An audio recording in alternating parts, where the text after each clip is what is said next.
La culpa funciona tal cual un afamado detective investigara quién es el culpable en un horrible asesinato. Averiguando por mínimo que sea el rastro de una pista, cualquier indicio de detalle por pequeño que éste sea. Terminada la investigación policial y reunidas todas las pruebas, se presentan directamente a la conciencia para que ésta atormente al individuo hasta que consiga privarlo de toda esperanza. Sin duda, tal escenificación no trata de exponer el tema de la culpa de modo simplista y diríase que hasta banal. Todo lo contrario, es la intención del quien escribe, que la culpa, esta horrible herramienta que sirve al enemigo y a nuestra mente, nos desoriente, y nos prive de toda luz o salida. Como primer paso, la culpa actúa en el ser, alejándolo lo antes posible y lo más lejos posible de toda respuesta que pueda ofrecerle a su conciencia una vía que no sea la voz acusadora de su conciencia. Antes de proseguir, me gustaría hacer una oportuna salvedad necesaria.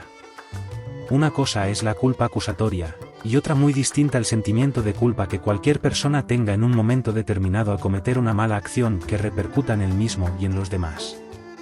El segundo paso es, y aunque suene paradójico, no sentirme culpable por la culpa. Lo que la Biblia cataloga como cauterización de la conciencia. Que no es otra cosa que la capacidad nula de advertir o la incapacidad de discernir entre el bien o mal hasta límites insospechados. Es por eso primordial, desde el instante que se inicia el sentimiento de culpa, oír aquello que nos dice la voz de nuestro interior. Tal cual recoge las Escrituras a este hecho, si hoy oyeras su voz, no endurezcas tu corazón. Dios mismo nos pide que estemos atentos a eso que, dentro de cada uno, se remueve por esa razón.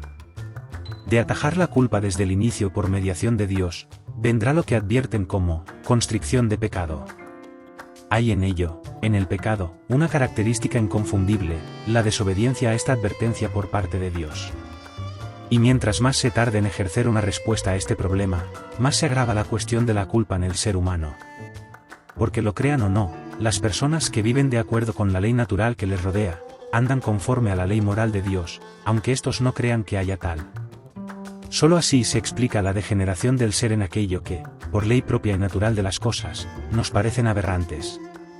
Y es ese toque de atención que recibimos cuando hacemos algo incorrecto, la confirmación misma de la existencia de esa ley moral de Dios.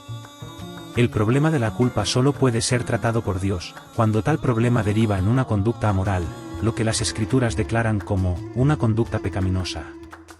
Por lo cual, se perpetúa en el modus vivendi en el ser, al estar alejados de Dios.